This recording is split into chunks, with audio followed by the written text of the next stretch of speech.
package. I repeat, I have the package. All right, that's great, Gary. We're gonna meet at the extract. Are you eating popcorn? No, of course not. Where the hell's the... Wait, so where's the extraction team supposed to go? Damn it, John! Hello, everybody. Those darn raccoons. I hope everybody's had a good week and ready to dig into these episodes of DS9. Welcome, Shieldwall. Hey, thanks for having me here. Getting ready to go over these 3 episodes. They were pretty fun to watch. I remember all of them from when they were on TV. So that's pretty cool. Yeah, so excited to get into it. We got 3 to go through tonight. And Mando. It is I. Hello. Yeah, these are some interesting episodes. For those of you in the chat who have no idea, I am not typically a Trekkie person. So all of this stuff is brand new to me. So if I look lost, it's because I am lost. So yeah, it's great. It's great. We're doing our thing today. We're alive. I'm alive. Yes, we're here. Yeah, we're all fine here. Thank you. How are you? Good. Yep. And Anthony Shadows, I think you're new in the chat. Welcome. What else we got here? Hi, Eraser. Eraser's here. Yeah. Thanks for putting those links in the chat, Eraserhead. Yes, absolutely. So just one thing real quick. There are 2 GoFundMe's in the description below. One is Matt, the Unattainable 73. He's just going through some medical things right now, and he needs some help. And the other one is Adam and Barbara. They're going through some financial trouble and could also use some help. But if you could at least share those out, get the word out, and if you could donate, it would be much appreciated. Thank you. But alrighty. So I think the first episode we got here is what is it?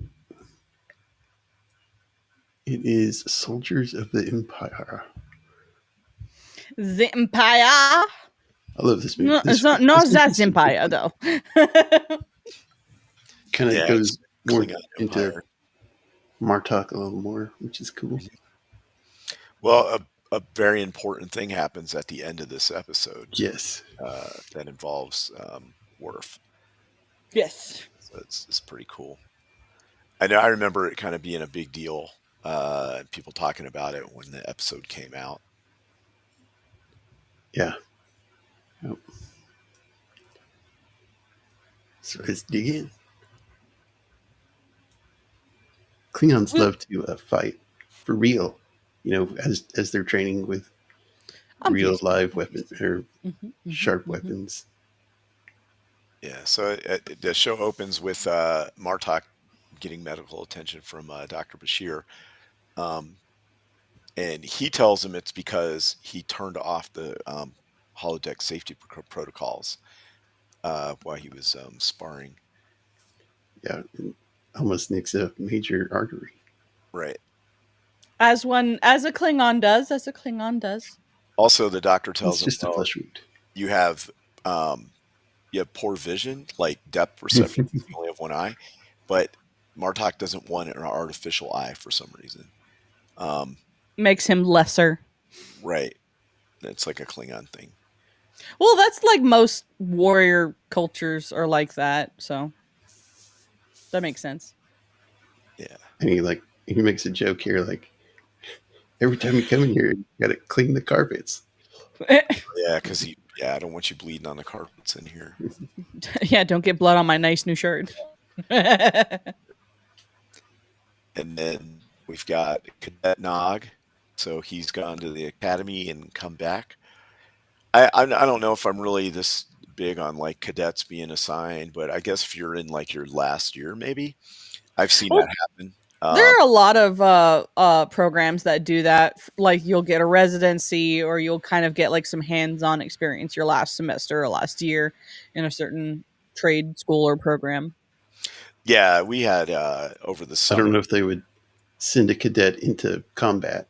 They wouldn't send him into combat, but doing stuff like this on a ship, Yeah, definitely. validating stuff and whatever, sure. Yeah, we used to get cadets on the base all the time over the summertime, and then you would take them around and show them different aspects. And a lot of times, they had an interest that they would say, like Mhm. almost 90% of them was like, I want to be a pilot, but some would be like, I want to do maintenance or the hospital stuff or whatever. And then you would take them around and show them all that stuff, an idea of what it would be like. Yeah. Positions, and basically, it's just a learning experience.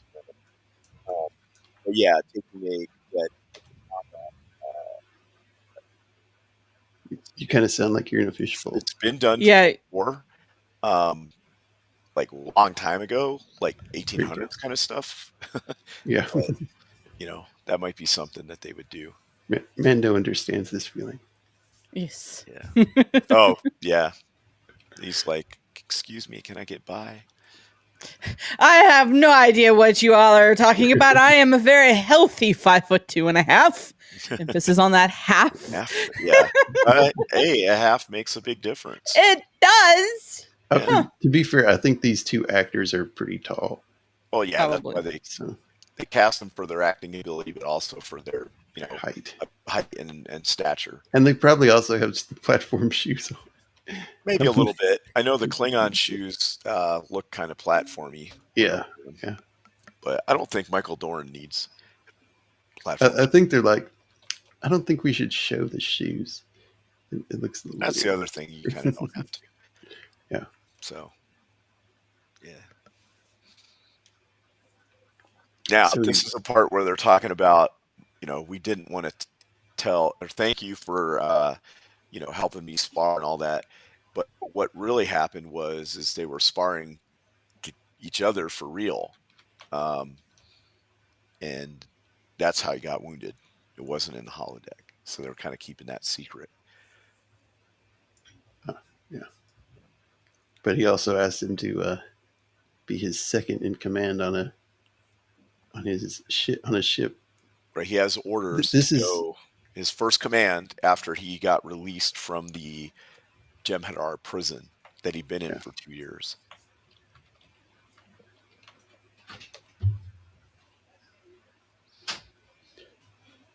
Yep. And Worf here.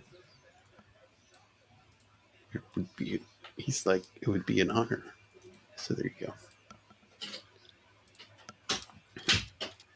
But he has to clear it with Starfleet first.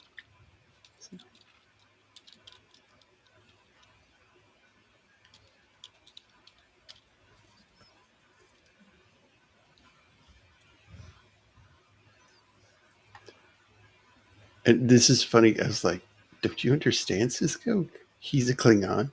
He's been asked to be second in command. So, come on. I don't know if Mando, would you want to be on a Klingon bird or warbird? Yes, I would. Yes. She wants to eat the gok. Yes. Not that. The other parts of the More the explosions and fire. yes, explosions and fire and warfare. Absolutely. She just wants the blood wine. Yeah. Yes. Get drunk on the blood wine. Yes.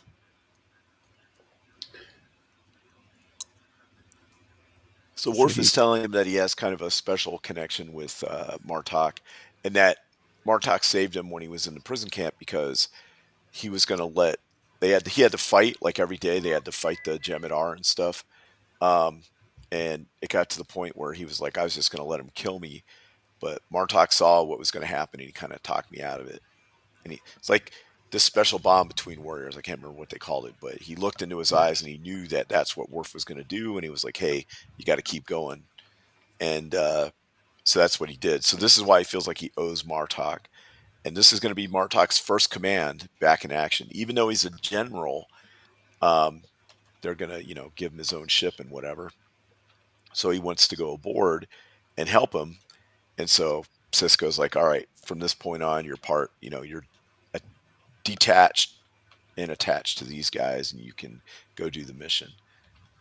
This is what he's telling him right here. So, and let me get my iPad out here. And yeah.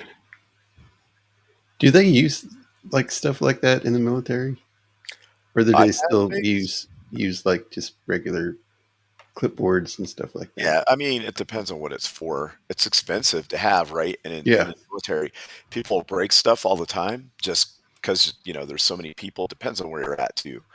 But they do have a lot of new stuff for, like, it used to be like in a book, would have, like, technical information for an aircraft. Now it's on an iPad looking thing, and you can scroll through it and and bring it all up, all the stuff you need, like the steps to fix a plane or whatever.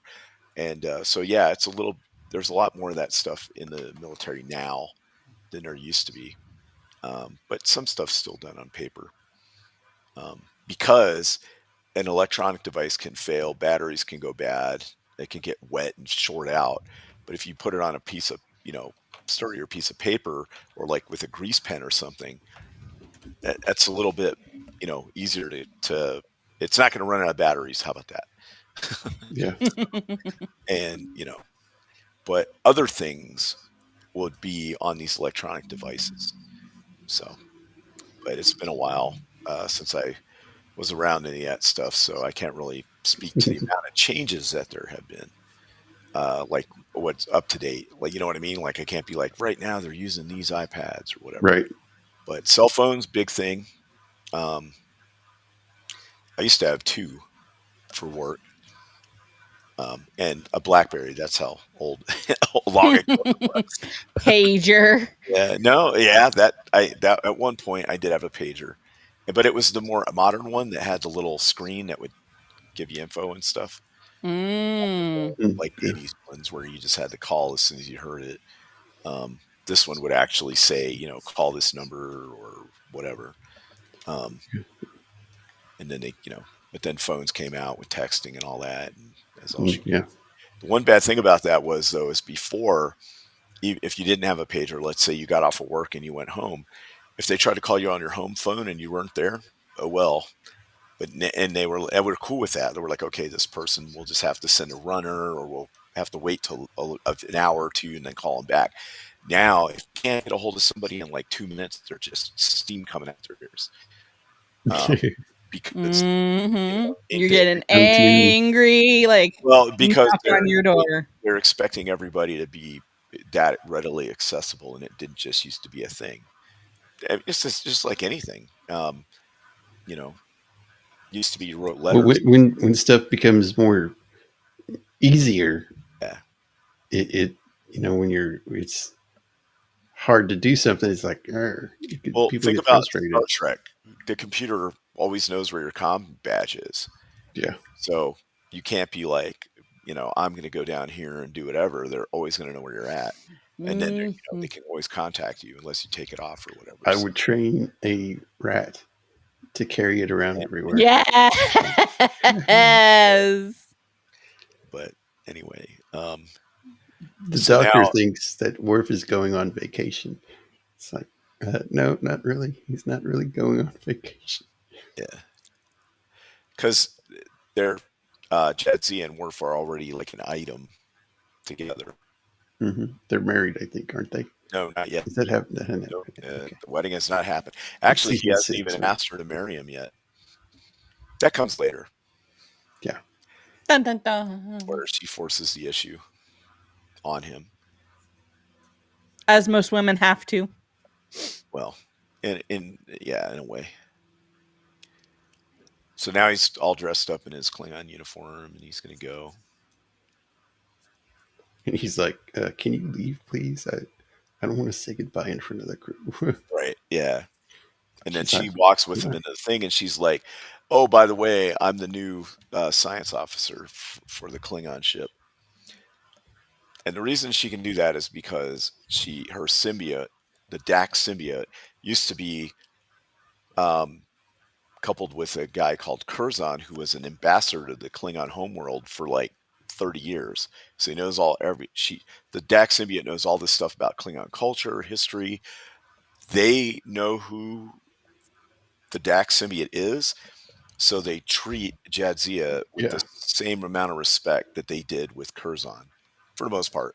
So that's why she was able to just make a few phone calls or whatever, comm calls, and get assigned to the ship. And now Yeah. she's trying to This integrate lady, her mother knew Curzon, right? Curzon, Yep. yeah. Yeah. But the Dax symbiote is like 300 and something years old. Yeah. So Worf comes in, and he's like, I am your new, what is it? What rank is it? He's the first officer. First officer, yeah. First Sorry. officer. And I will, I'll follow the captain, but I advocate for the crew, is what he says. Then he asks for their Loyalty. order of battle. Yeah. Oh yeah. And then he asks for their history of battle, and it's all just defeats and running away and whatever for like the past 7 months. Yeah.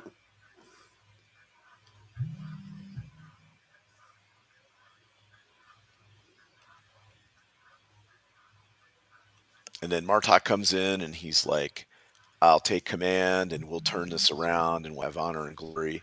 And everyone's like, okay, cool. But the crew's pretty much just demoralized. Yeah. What they need is a mana core. Exactly.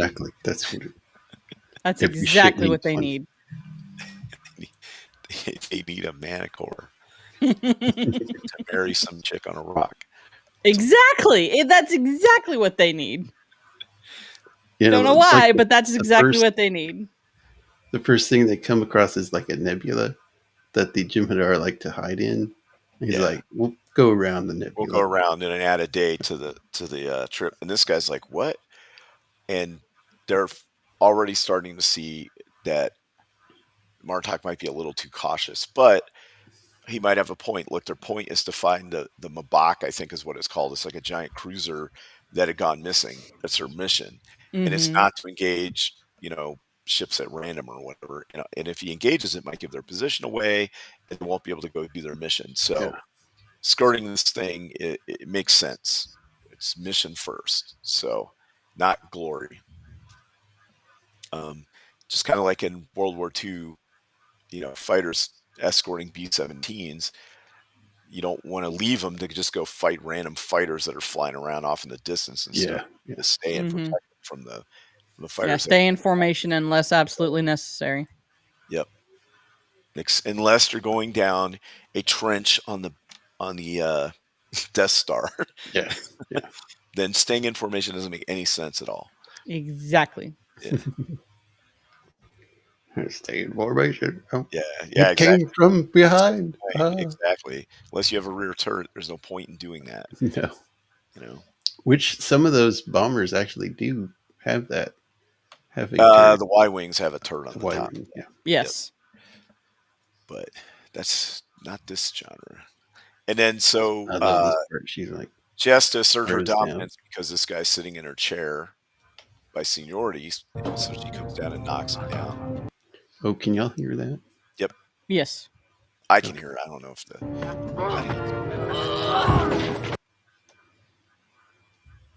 So she throws him down. This is my seat. Yeah, I got the stream up so we can hear it. Mm-hmm. Okay. Yeah, don't mess with her. She'll throw you out. She'll throw you out an airlock. And then they offer her some like livers, and she's like, "These aren't fresh." And then she's like, "If only we had blood wine with this." And they're like, "We haven't blood wine on the ship in weeks." She's like, "Oh, well, I just so happen to have brought 3 barrels on board with me."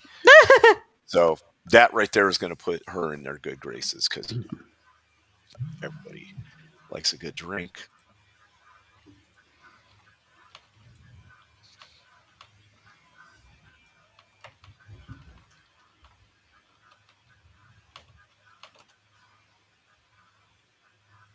And then this guy, yeah. Go ahead. I was going to say this guy, he has or Cardassian neck bones on his necklace. That's what those are.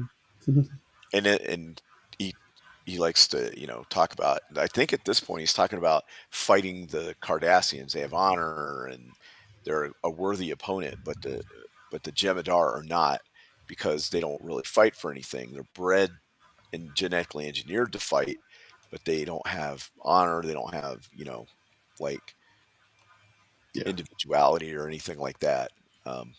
So he likes fighting the Cardassians because they're a worthy foe. Yeah. And also talking about how, this ship, you'll see, it's not going to have any, luck or success. It's going to curse or whatever. Well, in the navies of old, it would be because there's women on board. It's their fault. Well, I think the Klingons have always been kind of co-ed combat. Oh, yeah. All like back into history. And obviously this is far enough in the future where it's not an issue with the humans. Right. At all. And besides, Jadzia is a Trill. So that's completely different. I wonder, are they stronger than humans? Trill? I don't think so. I think about the same. Physically the same. What sets them apart is if they have a symbiote, they might have the knowledge they have. Yeah. Right, but there are some other differences there too. But I think they're completely 100% compatible with humans as far as like mating and stuff. Whereas I think with Klingons, they can, but it's not. You know what I mean? Like, right? Yeah, they might have to do sciencey stuff to make it work. Yeah. Yeah.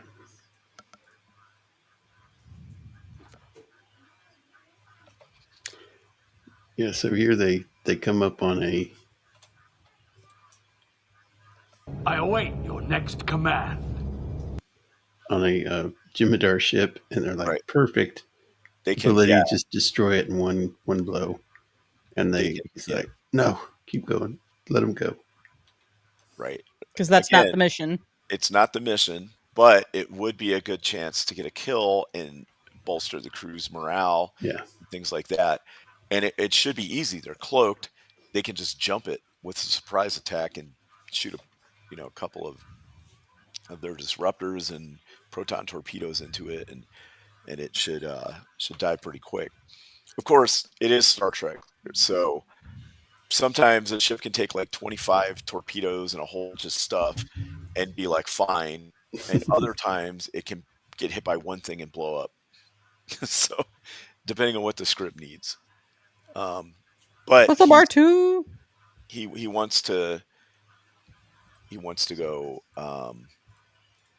to like leave it alone because again he's afraid it'll give their position away. Like, what if it can get a call off before we can destroy it? Right. And again, which is a valid reason. It is a valid point of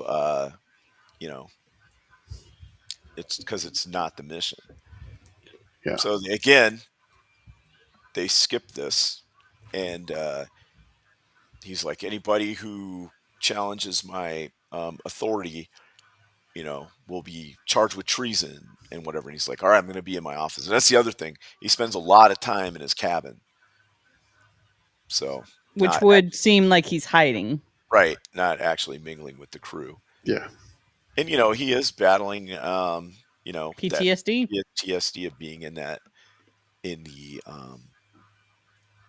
camp, having to fight and almost dying and losing all that stuff and maybe not feeling quite right about it. So, yeah. So here he's talking with Dax, and it's like, yeah, these guys are about to explode. You need to do something. Yeah, there's going to be violence if you don't do something. And so Worf is torn because, he really respects and likes the general, but he's seeing that the situation is he's not leading like he should. Mm-hmm. And it's his responsibility as first officer basically to challenge him for leadership. In another militaries, they might be like, "Hey, we'll have the doctor declare him unfit or something." But in this, the way that you do it is you have to challenge him to fight, and usually it's to the death. Yeah. So if you kill him, then you can take his spot, kind of thing. But he explained to Sisko earlier, or maybe it was Dax talking to the doctor about how when he was like, "Oh, you're going to be on the ship," or talking about Worf on the ship, and there's specific. You just can't be like, "I don't like what you're doing. I'm going to challenge you." There's specific ways of doing it. There's certain things that have to happen. You just can't willy-nilly do it. So, but Martok is quickly getting to the point where it would be acceptable for that to happen. Yeah, this guy doesn't know when to shut up. Yeah.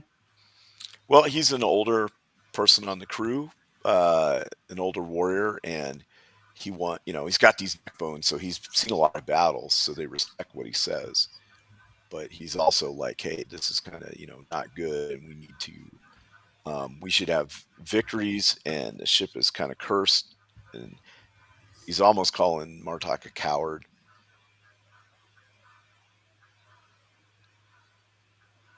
And one of them just goes berserk. And Yeah, which you don't call someone a coward in a warrior society. Right. Well, he's basically, "I'm tired of you talking, and I'm enraged by losing all the time, so I just want to take it out on someone." it's all that blood wine. You're drinking too much. Yeah, that too. Alcohol usually will lead to. Yep. There's a saying some people have that nothing good happens after 2 a.m. because of all the alcohol. Yep. So she does break it up, but she gets a little banged up in the process. And she got some blood on her shirt. Oh, I thought That it was guy, her yeah. blood. No, it's not her blood. It's his blood. And apparently their blood isn't like Pepto-Bismol or whatever it was like in the No. Yeah, when I saw that, I was That like, was- it's kind of dumb. Is that Pepto-Bismol? Yeah. Pepto-Bismol? The reason At least they don't need to take that. The reason I wouldn't have done that is because then it makes every other Klingon in anything Star Trek has to have that blood, or Right. it validates the movie as non-canon. Mm-hmm. So I would have just left it at regular blood. Yeah, I think the Romulans and the Vulcans are green, are green. Yeah. and they've shown that, and it's been consistent throughout the show. Yep. Every time you see a Romulan or a Vulcan bleed, it's green, like a darker green. Yeah. Not And the what are the blue people with the Tellarites? Yeah, no, the Tellarite aren't the Tellarites little like pig-looking dudes? Oh yeah, that's right. Yeah. I'm trying to think what they got the antennas, right? Blue Yeah. skin, white I hair. think they have blue. They have blood. blue blood. Yeah, their blood is blue. What are those guys called? Shran. The Yeah, Shran is one of them. Yeah. Why is I this can't remember what they're called? You can Andorian. Andorian, that's it. Yep. So she tells Worf, if you don't like seeing blood on my uniform, well, you're about to see blood on the floor. So,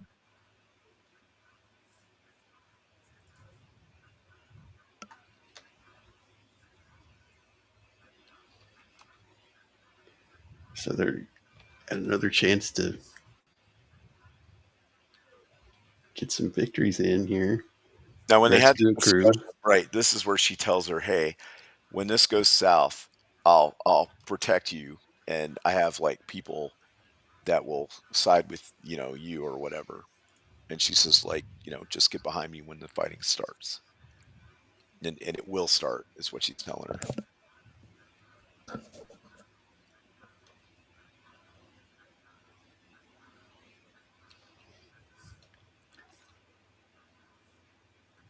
And now he's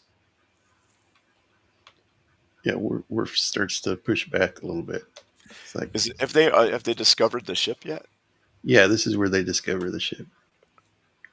Okay, I don't think we might have passed it where it was on screen. Yeah. Sometimes it jumps over. So.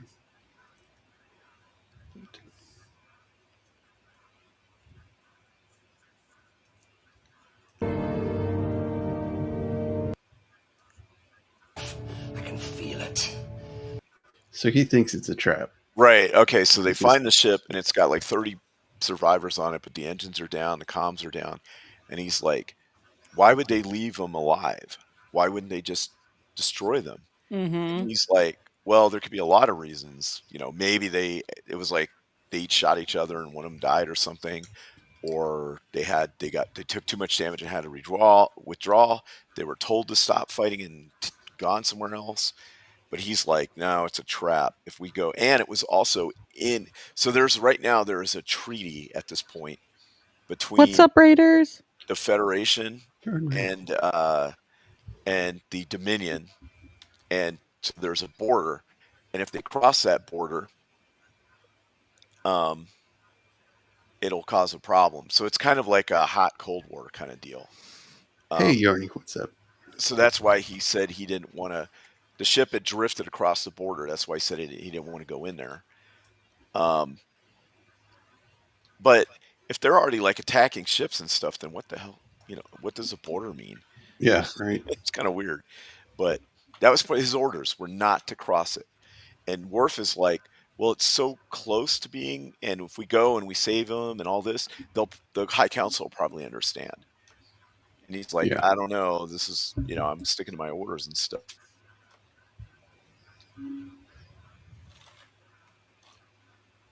He's like, don't question my orders. Right. But And so I was with him on the, hey, that's not the mission. That's not the mission. Don't, sneak attack these other ships and give your position away. But now that they're here, they can see what their mission is. There's sensors are saying there's a ship over there that needs help. Now he needs to, that's the mission is clear. Save those people. So that's what he should do. And now it's up to Worf to challenge him. He doesn't really have a choice. so Worf orders that they are going to rescue the crew. Right, that they're going to rescue the crew.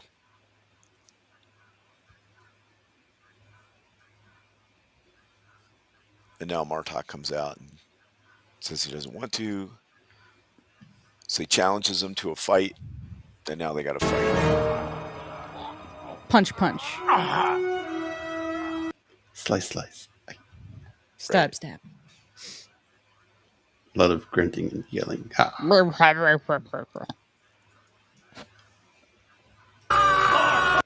So Martok wins, which And Martok stabs him in the chest, and he wins. brings him back to his senses. And Right.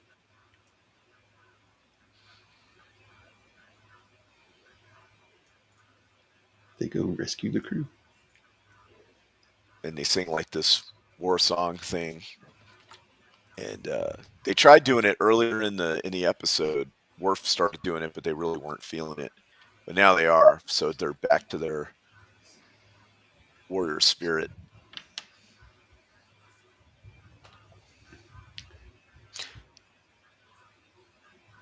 Yeah, this part was good. They're like, we need some blood wine.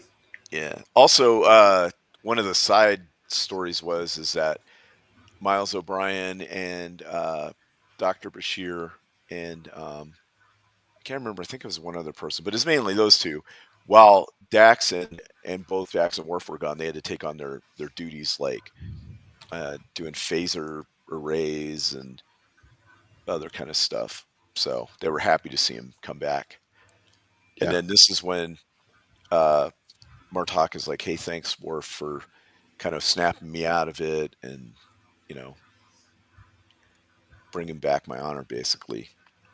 And he's like, "Hey, I see you're still wearing your sash with the house the House of Moog little symbol on it, and he's like, how would you like to have a symbol that means, that's like active and stuff, and he wants him to join his house. I figured. So when I saw this, I thought it was a marriage proposal. If I'm being honest, I was like, what? You wanted him to join his house is, almost like adopting him, and but I thought there'd be like a bigger ceremony than this. They just kind of like, okay, and he takes you all. I think there's one later on. Yeah, there might be. But I figured that would be a huge thing, that he would have to do all kinds of like oaths and stuff. I don't think Mando knows this, but Worf has a brother, and he was wanting they lost their family home or something, or lands and title and all that, and he wanted Worf to help him have like a ritual suicide.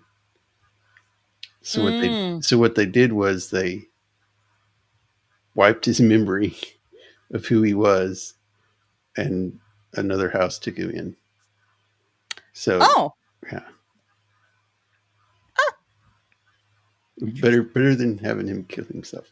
So. Which, I mean, essentially is the same thing. Like the person you were previously has passed. So yeah. No, no, Ricky. His brother's name is not Dorf. It's I'm trying to remember what it was. Curzon. No, it's something like that. It's something like that. Yeah, we'll figure it out. So he takes the house crest off his sash, and Kern. That's his brother. Brother Kern. There it is. Yeah.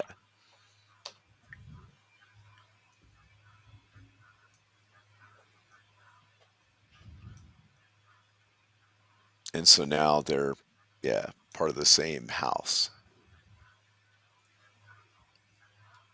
Amanda was thinking they're like dwarves, that you can't tell the males and females apart.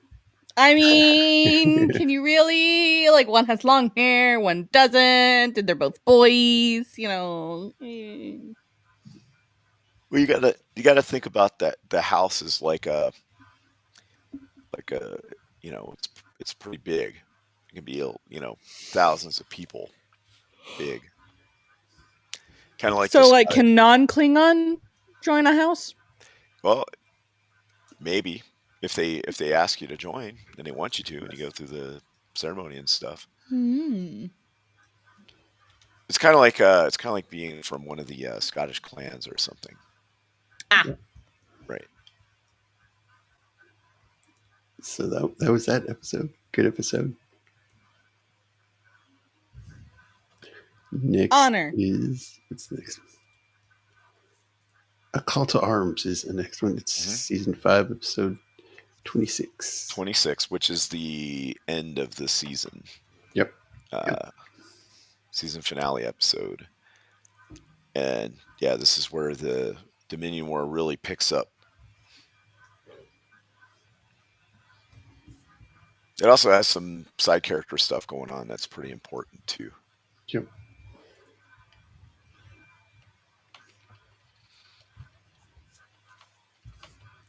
Okay, let me get the other one up here.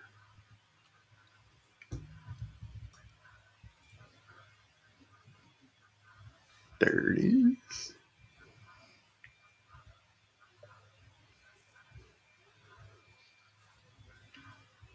Alrighty. Yeah, this is kind of funny how it started off. Rom is getting married. Right. Aww. Rom is planning his wedding, and they're picking out a wedding dress. The problem is that in Ferengi culture, women normally don't speak in public, and they're naked. They can't wear clothes. Ah! Yeah, it's super weird, but that's what they do, like all the time, anywhere they go. So one of the subplots of the whole Quark and Rom family is that their mother is like a rebellious feminist that wears clothes and Yeah. kills money. Imagine being a feminist and being one to wear clothes. Clothes and manage her own money. Gas. So they're not allowed to do The that. 20s. The 20s. So right now they're having a situation where they showed a picture of one, and it's like she's got like a bikini top with like a loincloth or whatever, and he's like, I don't know, that's still, she's like, that's not enough clothing, and he's like, yeah, but you got the like the two handkerchiefs. And so they've gone through like 135 wedding dresses, and she doesn't like any of them, and he doesn't like the ones that she likes, and that's what he's saying is like, too many layers. too many layers, yeah, all this kind of stuff. So Garrick is like, or what's her name? The Garrick's girlfriend here. She's like, well, why don't you make their dress for him, Garrick, and just kind of, you'll do a good job. And they're like, yeah, I guess we'll do that. Right here, Garrick looks very impatient and like, I'm about to light someone on fire. Is that face? Exactly. Well, they've gone through 136. Their wedding is in 2 weeks. Ah. Well, it's the future. They can just replicate stuff. So it's not like nowadays where if your wedding was in 2 weeks and you still hadn't picked out your dress, unless you were a billionaire, you were totally screwed. No, that'd be like a bajillionaire. Now, I'm sure if you had enough money, you could jump to the head of the line. You could make your own company. And then, and now, Corey is talking to him about. He asked Cork, what does he think of the dress? He says, I don't want to think about it. Yeah, I don't want to think about it. Yeah, exactly. I don't think a marriage where the woman is allowed to speak and wear clothing is going to be a good one. It's going to be a good one. Yeah, exactly. Hey, it's the Ferengi culture. It's, they are a little pervy. Yeah. This is why I'm not a Ferengi. Also, they want to ask Captain Sisko to do the marriage because he's a captain. He can do it, right? Because he's like the captain of a ship, but also because he's the emissary. So Lita, who's Bajoran, it's a big deal to her. And this is where they're watching yet another convoy of Dominion ships through the wormhole. And so every couple of weeks, another convoy will come through, and it's just bolstering the troops and equipment and everything that's coming. And they're like, we need to put a stop to this. Because they have a treaty because the Cardassians joined the Dominion. They have a treaty with the Dominion. And now the Dominion is also running around collecting non-aggression pacts from all kinds of people. Yeah. Which makes sense when you are preparing for full-scale warfare. Right. Exactly. I mean, if you played any kind of like, RTS, 4 times RTS or whatever, where you have to like manage a country, one of the first things you do is try to get non-aggression pacts with all the other ones so they won't attack you. Yep. So you can attack all the other ones that. Well, right. Until you can build up strong enough to where you're undefeatable, and then you just go kill them all. Yep. Unless they're ones that's that are, exactly how warfare happens. Have cool, trade that are profitable trade. You make the non-aggression pact, then you make a trade thing, and then you make also an science exchange with them, so that you can increase your research. And then if you have a really good partner like that and are not really belligerent, then you just leave them alone. Also, if they're pretty small and weak, so they won't eventually become a threat to you, then you leave those ones alone and go after the other ones.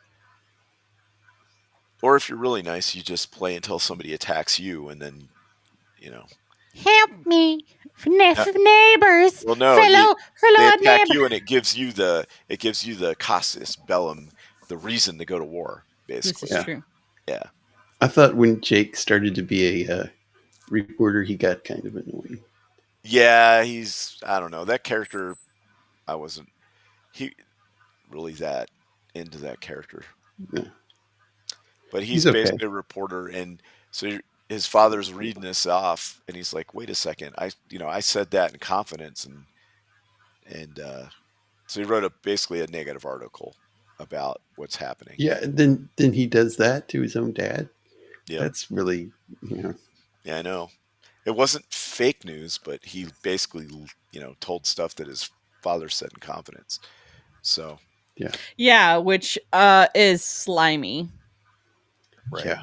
Well, he is a journalist.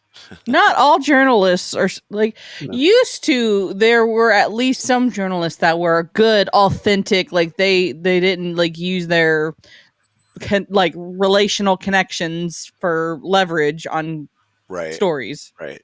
Well, the way that things are going now, it'll all be written by AI Yep. by then anyway. Yes. Yeah. Mhm.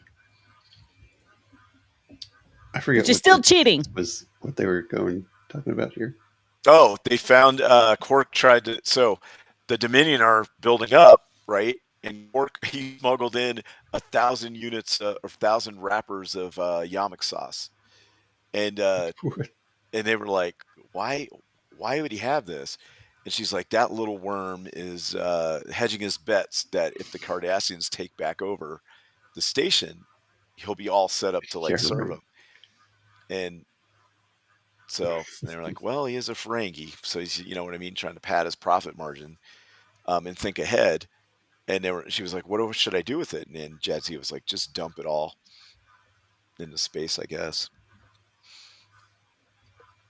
But that reminds me of that episode where Nog and Jake do all this stuff with self-sealing stem bolts, and they trade it for yamak sauce and all this other stuff to get what they want. Yeah. And it just goes to show that even if they're not even raised on Ferenginar, they just have this innate ability to do trade and make profit. Another one of my favorite ones is when Rom, who's very passive and nice and whatever, gets made the Grand Nagus for a little bit, and then he has to give it up, and then Quark is mad at him, and he's like, "Well, brother, I was in charge of this charity. I was the treasurer for it." And he's like, "What?" So basically, even though he's a nice guy, Rom still skimmed Yeah, right. off of the treasury because he was the treasurer. He still skimmed off a charity and made a profit. So See, kids, that's what we call fraud and embezzlement. yeah, and that's exactly it. And Quark was like, "Wait, you embezzled from a charity?" And he's like, and he shrugs, and then he's like, "I'm proud of you, brother," because that's something that that Yeah, that's what they do. That's that's how allowed Ferengi on yeah. Ferenginar. Yep, it's expected. But I mean, if you go into business with them and you expect them to swindle you, then you kind of know. Yeah, right. Like where to look for this, where the swindle possibilities are, and mitigate that. Right. Yep. That's why I like in this show. That's why I like it so much. Is they really fleshed out the Ferengi, and they're pretty funny. Yeah. And the Klingons. Yeah, and the Klingons. Yeah, they actually fleshed out a bunch of different different races. That reminded me of Pirates of the Caribbean, where Jack is like, "You can always expect a dishonest man to be dishonest." Right, Yeah. exactly. You're right. You know what you're dealing with the Ferengi. Always read the fine print. And even then they're going to find some way to give nothing back. Right. But they also operate within a set of rules, though, right? Yeah, They're not pirates. it's still Even pirates had actually rules. Right. No, they're more like guidelines for pirates. So. Yeah. Okay. But think of it in D&D terms. They're more like lawful evil. I wouldn't even say lawful evil. I would say lawful neutral. Right. But they're lawful, so they have a set of rules. Like if you catch them in a contract, there'll be parts that they can't get out of. So yeah. Anyway, so they're talking about all these convoys of Dominion ships coming through, and they need to stop it. And they're like, "Hey, we got to stop this. I want to mine the We're going to entrance. stop this. Yeah, I want to mine the entrance of the wormhole. Yeah, we're going to mine. So they got to figure out how to do it. And then bad things happen. And then more bad things happen. And then the baddest thing happens. So they're sitting around trying to figure out how to do it. And they're like, all right, the mines need to be small, but if they're too small, it takes too many to hit the ship. If you use pulse mine and just sit inside the entrance of the wormhole and just shoot one thing in, and it'll blow them all up. And they were like, okay. They're trying to figure out how to do it. And Rom is also supposed to help him, but he's also worried about his marriage coming up. So he's like, I don't have enough room in my apartment. I forgot to put in for new quarters. Lita has all these clothes. Where's she going to put them? And then he's like, what about replicating mines? And they're like, what? And he's like, yeah, self-replicating mines that are cloaked. And then they're like, wait a second, what did you say? And he's like, oh, and he's, what about the wedding dress and all this other stuff? And I forgot, this and that.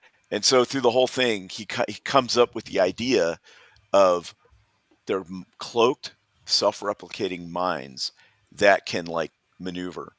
So they'll be able to swarm a ship. 12 to a ship, just 12, take it out. Yeah, then take them out. And since they're self-replicating, if you try to destroy them, the ones next to them will replicate more. So they decided to go work on that. But basically it was Rom's idea. And they're like dumbfounded. Just figured that out. Well, that's because he's a very good engineer. He's smart. Yeah, he's smart. He's also worried about because he's been married before, and his wife like stole all of his money and left. Like he used to have like a decent savings for a Ferengi, but she cleaned him out and left him with nothing but nog. Ah, what a woman.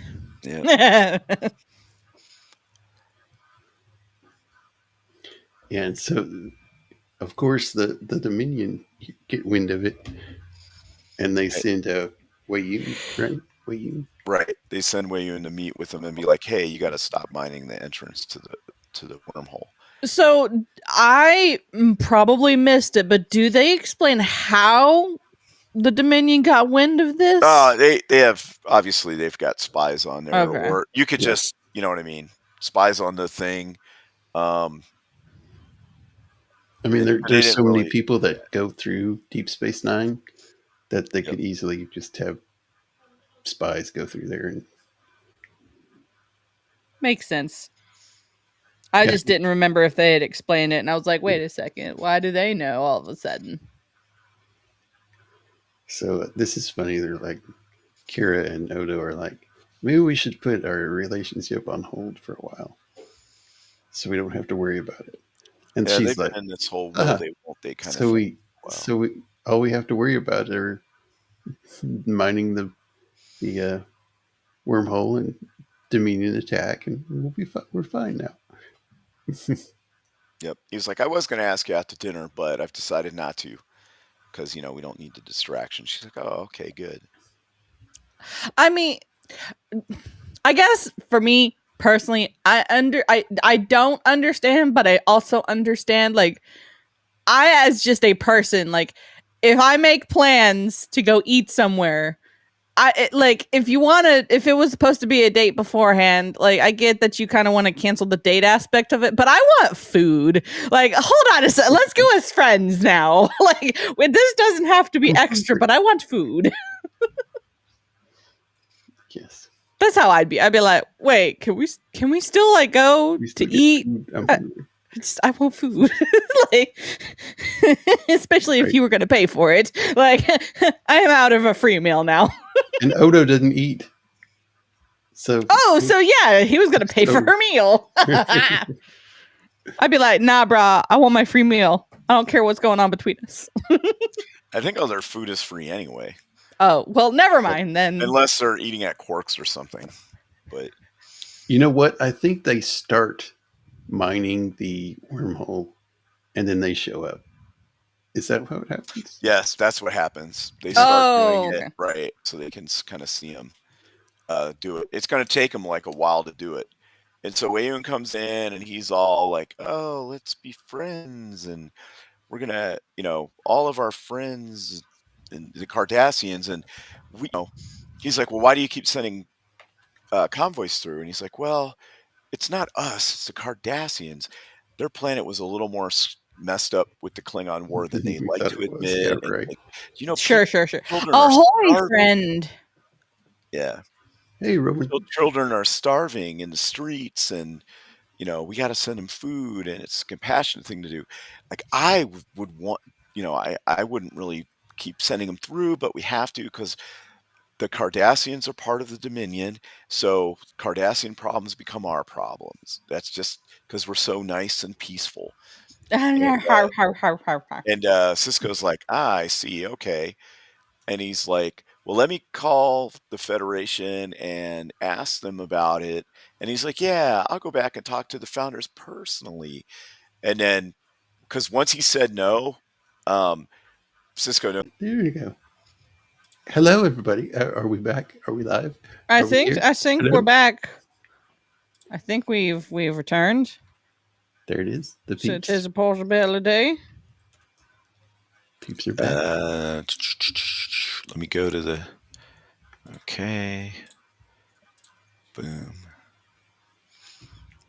All right, we're back, people. Yay. That was fun. Yeah. Sometimes all you gotta do is burn everything to the ground and start again. Exactly. It was Exactly. it was so traumatic it changed my avatar. Ah! It did. Of course. That's the problem. You know what the problem was? I didn't start the fire. Yeah. Well, thanks to everybody for sticking around. We have returned. Huzzah, huzzah. You are correct, Eraserhead. Huzzah. I'm just flames now. What happened to the avatar, dude? You don't need the avatar. One of It's my burned layers to disappeared. the ground. Yeah, it's all about the fire. Yes. And fire. Na, na, na, na, na. Okay, right here. Okay, this is where we were, people. Yeah, we are basically the Dominion says we're the nice good guys, and Sisko's like, F off. Yeah, we're just providing aid for the The Cardassians. poor people. And I love after they leave, Sisko's like, "Oh, yep, they're gonna attack shortly." Yep. They left the ship so they could attack. Yep.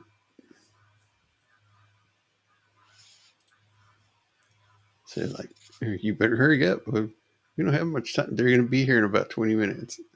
So Wonderful. Fabulous. So it's all I ever wanted. So yeah, they're getting the station ready for battle. So Bashir has to go, man the infirmary, and Worf has to make sure that all the weapons are good to go because they've done a big weapon upgrade on the station and shields and all that. Yep. They pretty much know they're going to get kicked out of the station. They're going to have to leave.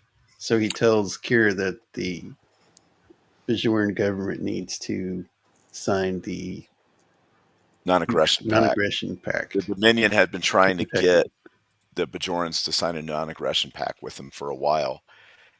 And she was like, they'll never sign it. And he's like, I want them to sign it. Tell them the emissary wants them to sign it. So they will. And he also, I don't know if we've seen the scene yet or not, but he has a special program that he's been working on. It's like Cisco 197. Yeah. And so he talks about it before. So you're like, okay, he's got a special program he's got going on. So people start leaving the station. Right. Because the non-aggression pact was signed, all Bajorans must leave the station by order of the Except Bajorans. Kira. Except for Kira, right. Yeah, well, she's their representative on the station because technically the Bajorans own the station. That's how the Federation worked it out because they were the ones that actually got the Cardassians to leave with the rebellion. Yep. Oh, and now they're because this is happening so fast. Rom and Lita get married, and Quark is like, "What?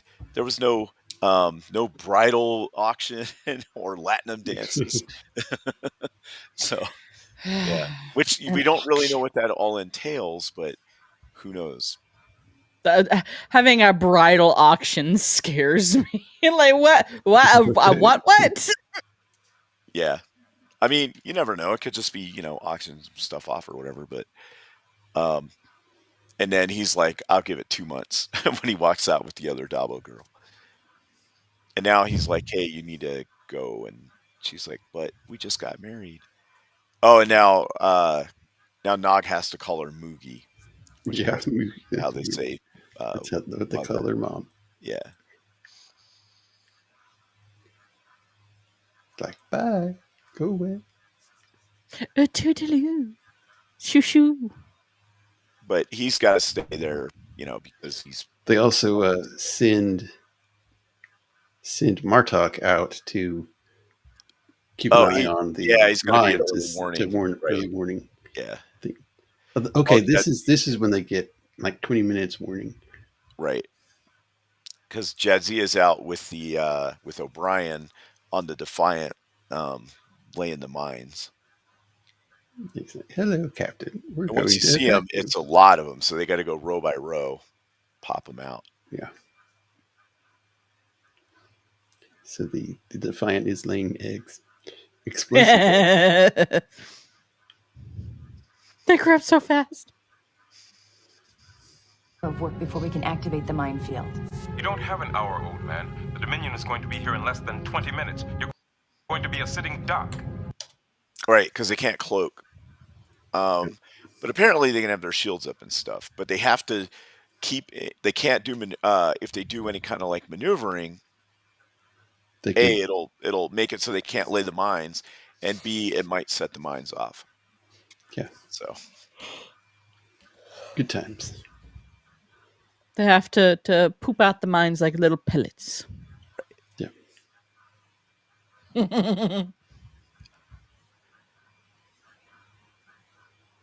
And so now he's talking with Garrick, and Garrick is like, there was a time when him and Gul Dukat were fighting together against the Klingons, because there was the Klingon Cardassian war. When they were on the station, he's like, I fought back to back with him, and he's like, for a moment he turned his back to me, and I had an opportunity to kill him, but then I would have to fight the Klingons alone, so I decided not to.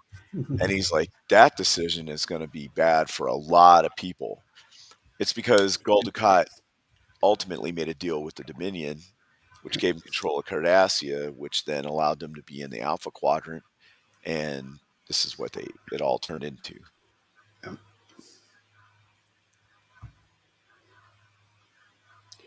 He always does good crazy eyes.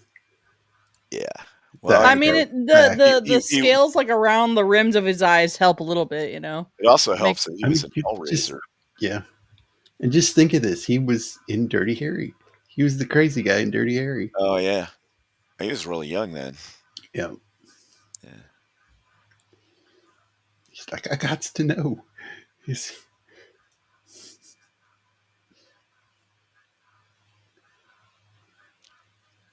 So Rom is staying. Right. And he's like, why are you staying here? Why don't you go with your wife? And he's like, well, I want to stay with you, brother.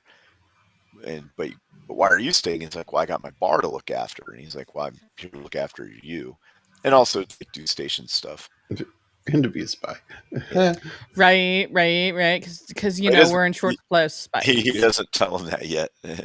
No. Yeah. So they're like, yeah, they're going to be here in like 20 minutes and stuff. And so they're like, okay. Evacuate the entire ship.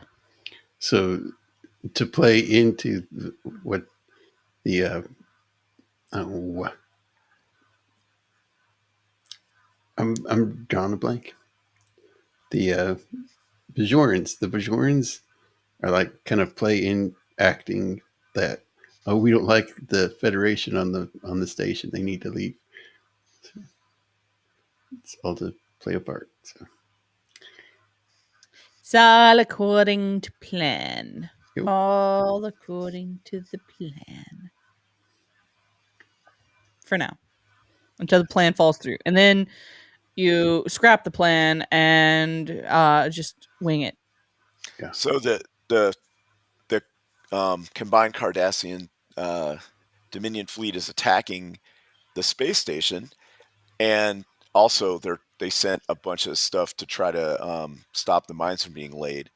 Yeah. The problem is that the minefield is close enough for the space station to cover them, so they have to take out the space station because it's so powerful.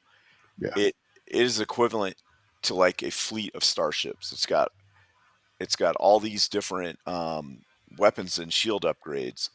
Because that's the other thing. The I'm trying to remember the I think they're tachyon weapons or something. Is why it makes when the Federation first encountered the Dominion, their shields weren't effective. No. They were able to blow through them pretty quick.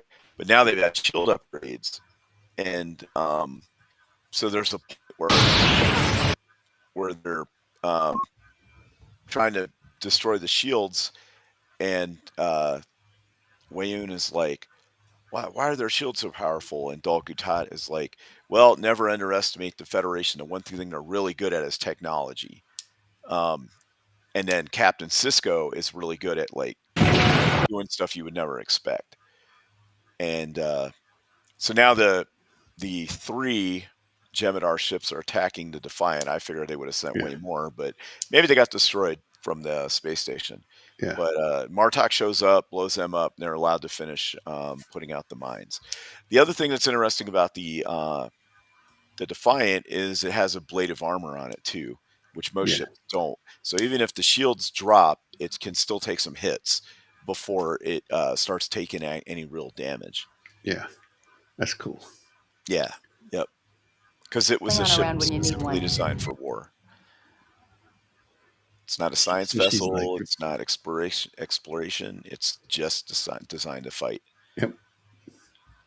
She's like, who says there's not a Klingon around when you need one? You need 'em. Yeah.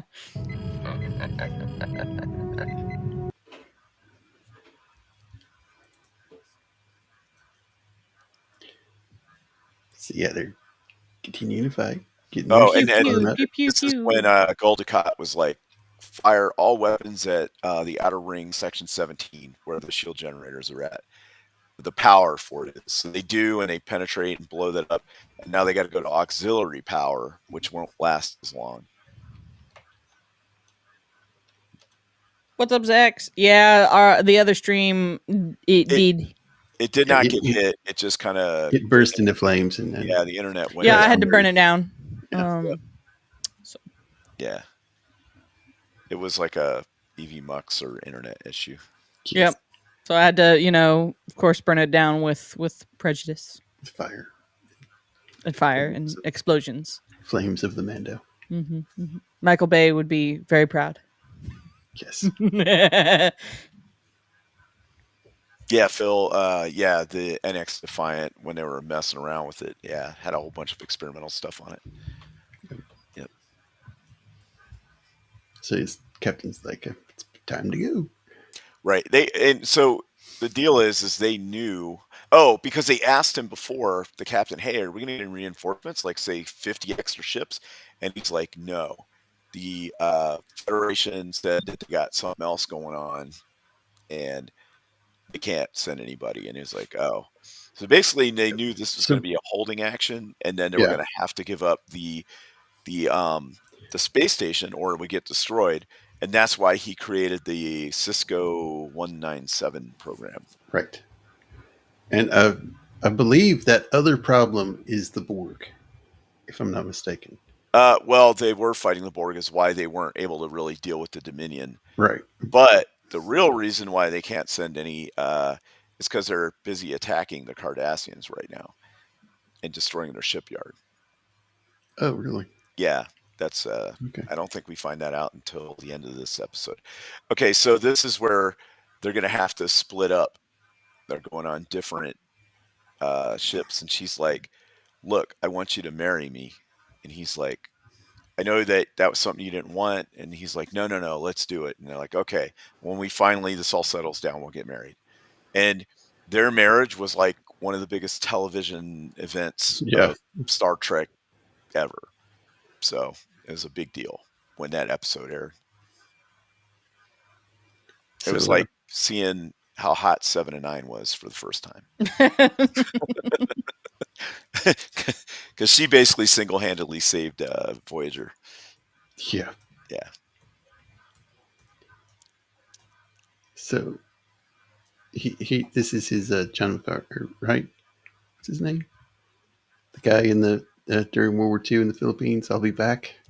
Oh, MacArthur. MacArthur. Right. Yeah, he gives a MacArthur moment. speech. This Yep, is his he gives a speech MacArthur moment. that as the emissary, I will be back to where I rightfully belong to all the Bajorans and stuff. And he's like, deuces, I'm out. And they get on the ship and leave. Oh, and there's Morn. His head sitting there. His head. Yeah. By the way, Mando Morn, that character, this character never says a single thing through the entire show. But they always talk about how talkative he is. how Oh, he just talkative talked he my is. ear off and all this. Oh, I bet you that was some sort of like joke There's that a they. little running gag, right? that they Yeah, had. yeah. Yep. Yeah, he's always at Quark's, always sitting there, drinking the same drink. But apparently he's really funny and charming, and like Talking all the off women screen. like him and stuff. Yeah. Yeah, it's all off screen. So then the captain comes on the ship and he's like, "Oh, Garrick's here." And Garrick's like, "Well, they don't really like me anywhere, so I'll come with you." Then they got to make their way out, and they go into get past Cloak, and they're gone. Yep. And so now she's like, "Computer, run Sisko, program Sisko 197." Just see if I can get it right. It's away. Yeah. Contact the Dominion fleet. Now, this is why I contacted Dominion So last fleet. We'll message tell the them station will welcome. be sending out for a while. Computer, initiate program Sisko 197. Program initiated. And that's that. It basically fries absolutely everything. Yeah. So I think later on it's because the Cardassians are on this station for like a couple of episodes, maybe even more, like half a season or something. Yeah. And I think it does other stuff like plants all kinds of viruses and screws with them pretty hard. Yeah, so it basically makes the station like useless.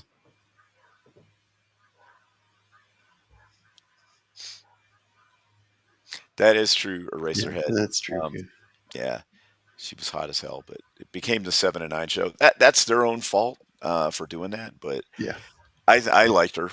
When she came on the show, I was like, finally, it's not boring. It doesn't have Tess or whatever the heck her name was. That chick was a wet blanket. And then, and she was only supposed to live like 4 years anyway. Neelix was Neelix, I guess. Oh gosh. Yeah. I would have spaced that dude. Yeah. Hey, who was going to make him like pizza or whatever? And yeah, it was not as good a show. Although it did get good. It had its moments, but yeah, it's all right. I thought the Delta Flyer was cool. The little ship they designed and made. Right. Yep. And you had B'Elanna and what's his name's relationship and stuff. I don't know. It was all right. Oh, this is where they find out that Jake Sisko, he stayed behind. He's like, well, I'm going to be a reporter, and I thought about leaving, but I need to stay here. And he's like, besides, I'm the emissary's son. They won't do anything to me. Yeah, that's really a 50-50 shot there. Not right. That they don't just space him or Yeah, just shove him through the airlock. The other thing is that Rom comes back and he's like, the assistant accountant guy is reporting for duty to my brother. And he's like, what are you doing here? And he's like, I'm just going to stay. He's like, also, I'm a spy for the Federation. Don't tell anybody. Like out in the open in the middle of everything. Right. Because that's what you do. Yeah. That's right, Adam. He will pee in your sink. Yeah. Yep. So then they're like, you want to go turn back for him? Nope. Yeah, this is where he finds out. He's like, I can't go back for one man, and he is a man. I guess he's like of age to where he can make his own decisions and stuff. So and he's going to stay and be a war correspondent. Yeah.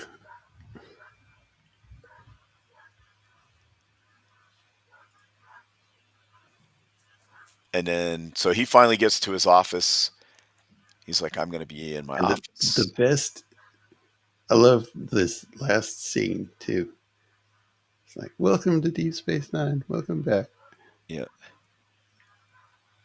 And he's like, oh, I'm so glad to be here. Oh, you mean Tarak Nor, because that's the name of the station. Yeah, right. Before it got, before the Bajorans recaptured it, and I think the Federation calls it Deep Space Nine. He comes back to his office, and there's the baseball that Sisko has. It's like, what does it mean? A message from Sisko. I don't understand. He's letting me know he'll be back. Yep. Yeah. So that's the end of this episode. Great ending there. Yeah. So there's that episode. Now we still got one more episode to go. Yeah. Unturned. So you're a little late, but it's not all over. No. It's not all ogre. We're a little behind, but that was Evie. Well, I mean, like, you know, we had to burn down the previous stream to make room for this stream, you know, like with the explosions. Kind of, sometimes when you blow something up, you have to delay other things, you know, little hiccups. Hiccups happen. Yeah, we like to blame those hiccups on raccoons. Exactly.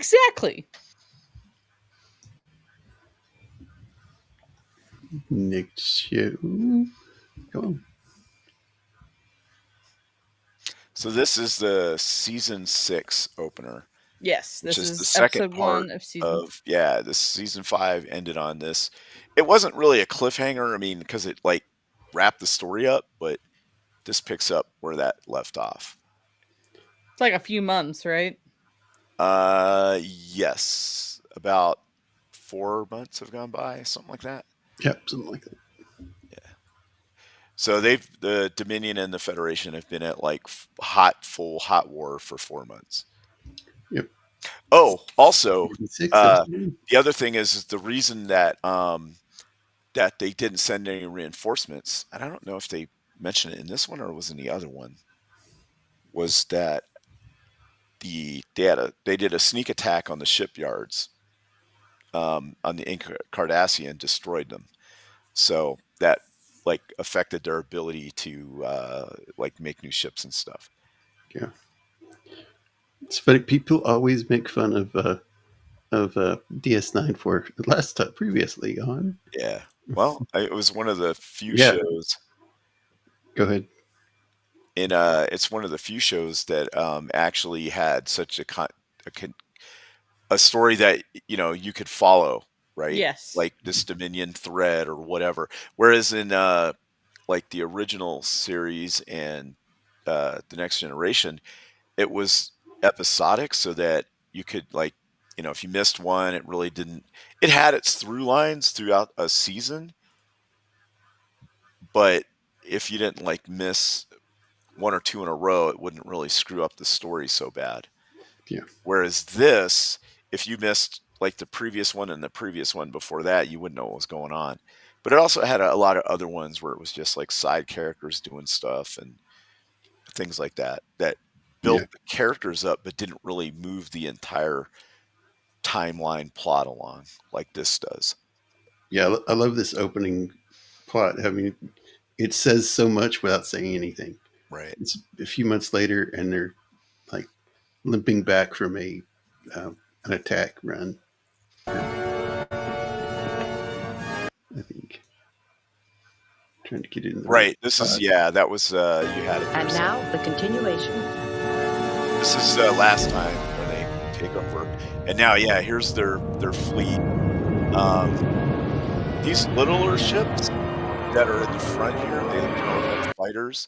That's exactly what they are. They're really small. They're like a 3-man. Yeah, 3-man little ship, like fighter ship. And this one's being towed. And they're all beat up. they're all beat up. Yeah.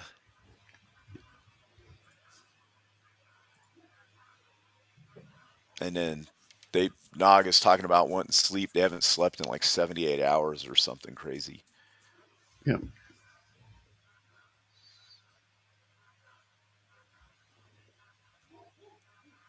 Oh, Mando, hit this step away for a minute.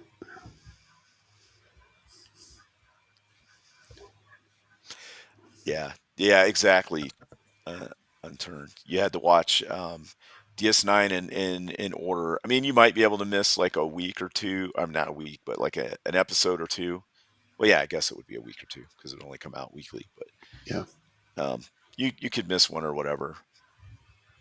Yeah, and not be like totally out of what's going on. But especially if it's one of those, one of the side character ones or something. Which is why we've been doing this Dominion War one, where some of the episodes are, 6 or 7 or 8 episodes apart. We're just going over specifically the stuff that deals with the Dominion War.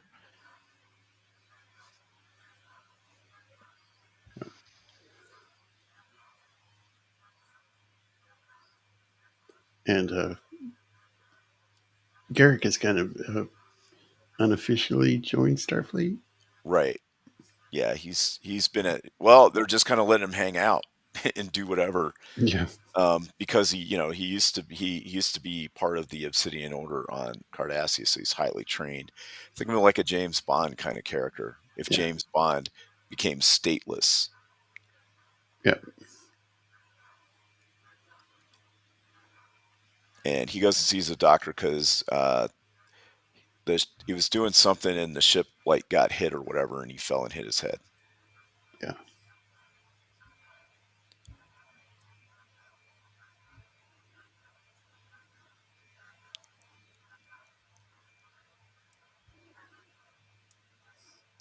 Oops, I made your ear too short. Let me fix that for you. I think there's a joke in another episode where they're like fixing somebody's rib and are like, stay still or you're going to wind up shorter. Yeah. Yep.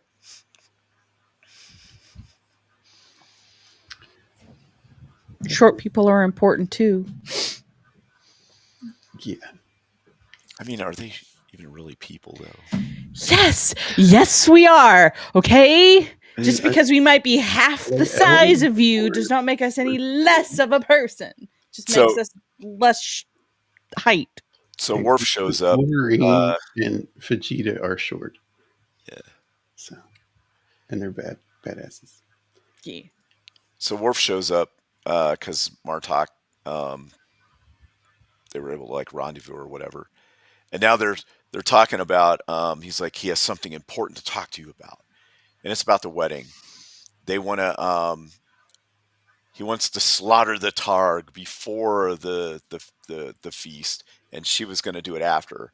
He wants a traditional wedding, and then he's like, fine, or she's like, fine, we'll have blood then food, and he's like, that's all he's been talking about for 5 weeks. Is that one thing about their wedding? So, and also he's like, my arm is kind of messed up, and I want to go see Dr. Bashir because Klingons make great warriors, but not that good at doctors. Yeah, it's kind of like your army doctors. Right. It's just like, I see your bone. Hi, fine. It'll be fun. And they're waiting for this transmission to come through to figure out how the 7th Fleet did, because they were on some kind of combat action way across the galaxy, and hopefully it'll do good.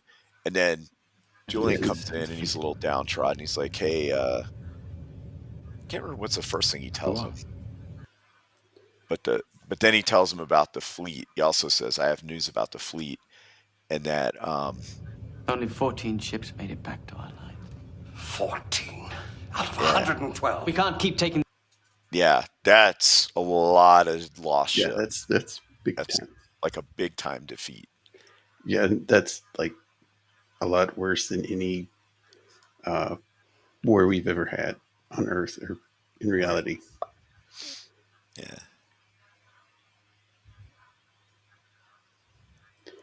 Yeah, this part is like. Yeah, he's already Bashir's already been exposed as being genetically superior by this point in the show. As a matter of fact, it'll come to the point where he does some like calculations and stuff in his head. I think Garrick asked him about it or something. Maybe it was when Garrick, when he was getting his head fixed, was talking to him about their chances to win, and he's like 50-50, right? And he's like, no, it's actually 32.7. And he's like, well, you're pretty smug about it with all your math and stuff. He's like, this is why people don't like genetically engineered people, because they're kind of arrogant. Yep. This scene here, this is one of the reasons I like Sisko as he's like my second favorite captain, second to Kirk. I think that's a lot. Everybody's pretty much, but yeah, he's real. He's a human. He has feelings. He gets frustrated, but he's still a great captain. Yes, right. That's fine. And he doesn't do it in front of anybody. Right. Yeah. Yep.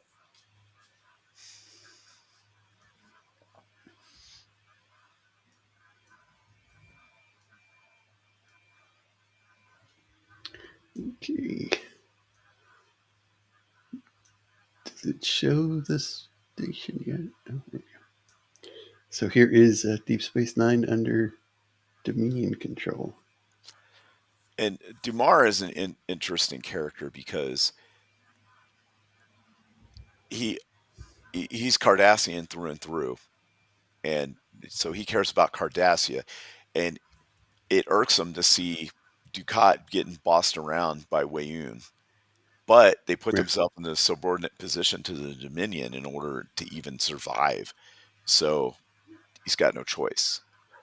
And Weyoun doesn't treat Damar very good, which will come back to bite them later. Yep.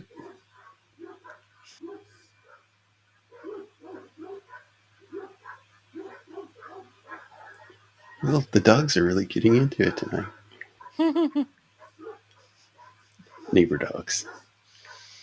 Oh, those are okay outside your house. Sometimes it do be like that. Yeah.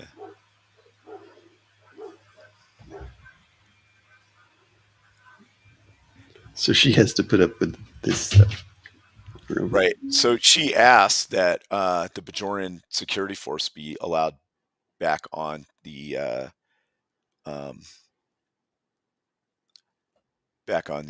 station armed, and Damar's like, what? No way. But Weyoun's like, well, they are our non-aggression pact allies now, so we'll have to think about it. But that's what she wants.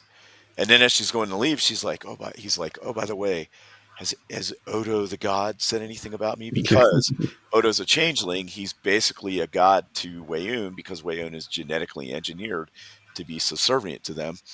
So he's asking her, hey, did he say anything about me? And she's like, no. He doesn't even know your name. Yeah, this is season 6, episode 1. Episode 1. Yep.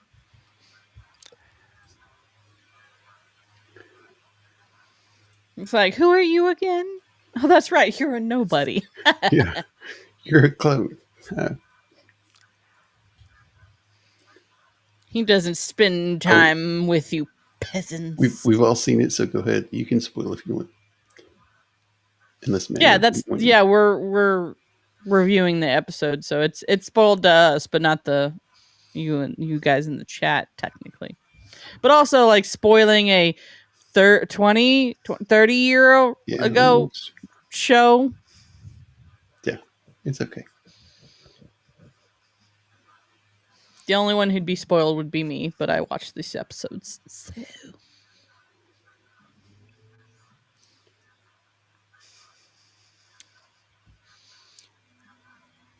I think he says something about wanting to go take over Bajor. Right. He's like, you can't do that. You can't do that. Right. So their ideas are going to set things back to the way they were pre-Bajoran Rebellion. They were going to, you know what I mean? Yeah. Have like internment camps and squeeze them for all the resources and stuff. And Wayne's like, no, they're they're part of the, Dominion now. Kind of. They have, we did a non-aggression pact. Here's Quark trying to sell anything to these Jem'Hadar, but they don't eat, drink. They kind of don't really sleep. They don't do anything else, so they don't like to gamble or anything. The only thing that I thought he might be able to say is like, "Hey, we got this combat simulation in the holodeck." I thought maybe they'd be cool with that, but they don't have any money either. No, like they don't need any of that stuff. They're just sitting in the bar, Right. observing people. Observing people, yeah. So, but all they need is the ketracel-white, which is that tube coming out of their jacket into their They're neck. just observing. How do we kill these people again? Yep. I can see them sitting in their, chambers, studying the different peoples, and you hit this one here to kill that one, and right. Yep. So finally, he gives up and talking to him.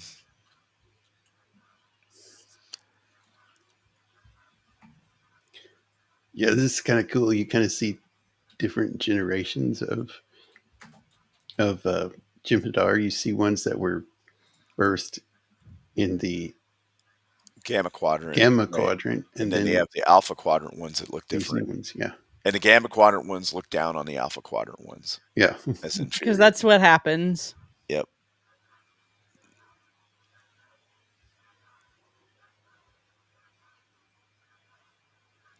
And so now they're talking about the, what it's like with the Cardassians in the Dominion here. Odo's like, I don't like any of these peasants. Peasants, all of you. And they're talking about he's like, do I even have a purpose anymore? And she's like, yeah, what are we going to do? That kind of stuff. And then Quark chimes in and it's like, hey, as far as occupations go, this is a pretty good one. And they're like, what? What do you mean? And he's like, do you see any slum fences that separate the Bajorans from the rest of the place? Do you see any slave workers passing out? It's a false sense of... Right. But he's got a point, though. Do you hear any crying children, starving children crying at night? He's right like, now. Right. But you know what I mean? It could be worse because it was worse under the Cardassians had the Bajorans as slave laborers, making them... what they used to do on the station was process war. And, yeah. But Quark always had his bar here. It's just he served Cardassians back then. And so he changes to whatever he needs. Like in the last episode, right at the end, he was like, get rid of all this root beer. I never want to see root beer again. We want all this yamok sauce and kanar. I think that's what it's called. Yes. Yeah. You're right. He adapts as true businessmen do. Yep. So here's the station they're all working out of now. Right. They get reassigned. What it's called. Yeah. They get reassigned. It's like Starbase 127 or something like that.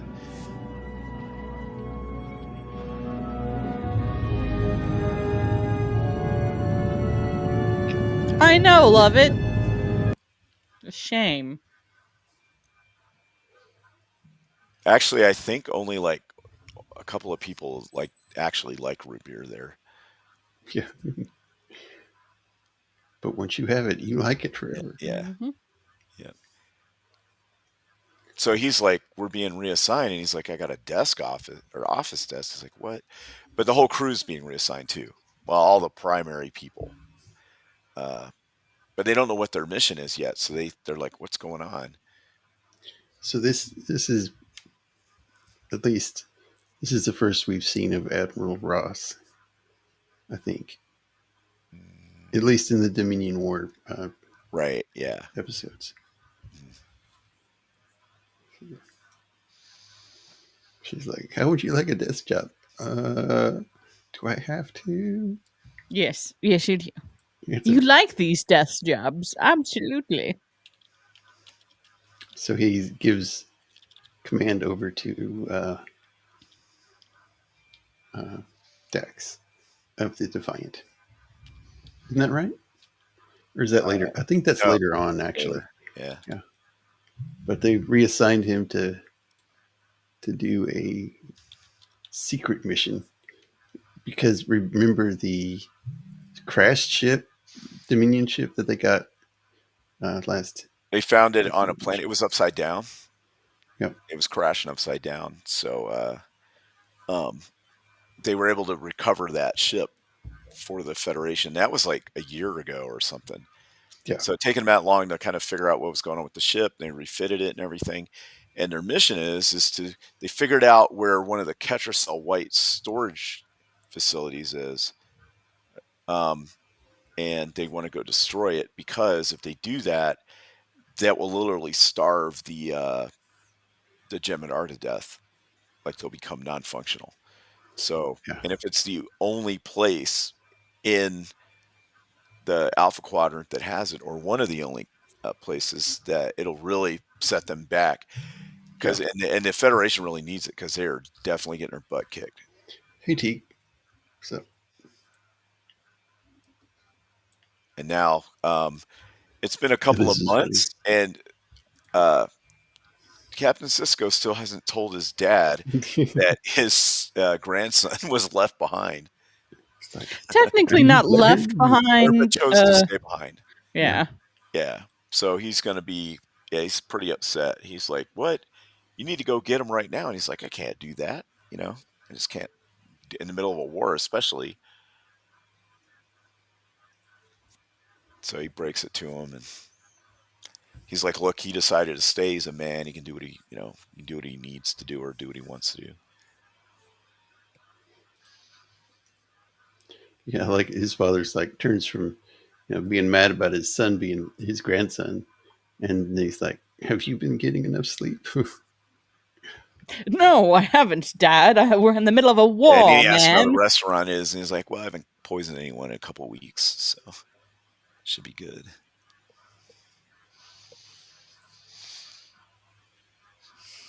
I thought they should just send his dad over to the Dominion space station. And like, we have a new guy for you. Perfect. Just keep him for a bit. Oh, the entire station's food's poisoned. Why? Somehow the Jem'Hadar, he convinced the Jem'Hadar to eat food. I mean, right? Who'd have thunk?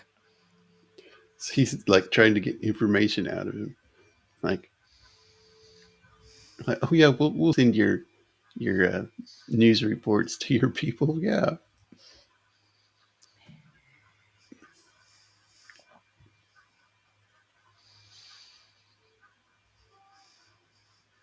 I don't know what he thought they were just going to let him send his news reports back. Well, he is like, Wayne's like, they're kind of biased.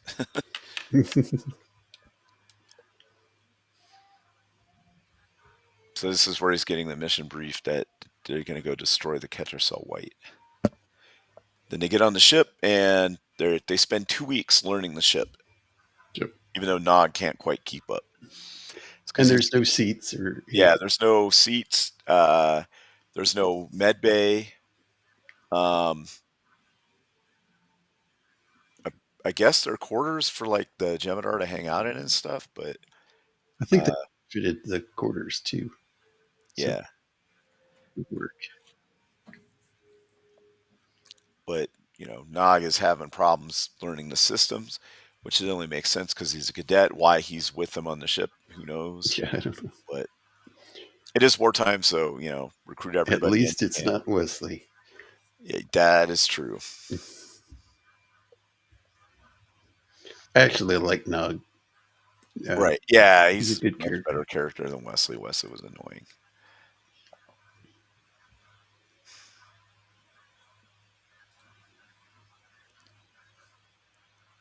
And also, there's no windows or view screen or anything. You have to wear this. The people in charge wear like this eye monocle thing, and they can see.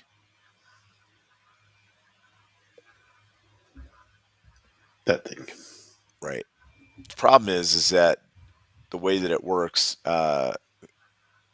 might be some kind of like weird technology or something, but it gives humans headaches, really bad headaches for wearing it for any length of time. And that's why Garrick is going with him. I think that's right. Well, that's not More why than he reason. went. It just turns out that while he needs to go with him because he's Cardassian, and the ketracel-white storage thing is deep inside Cardassian space. Yeah. So he'll know ways to get in. He might have some like tricks to hacking stuff or whatever. Yeah. But basically, this is what the view that you see. Yeah. That's kind of cool. But that would give you a headache. That give me a headache. Right.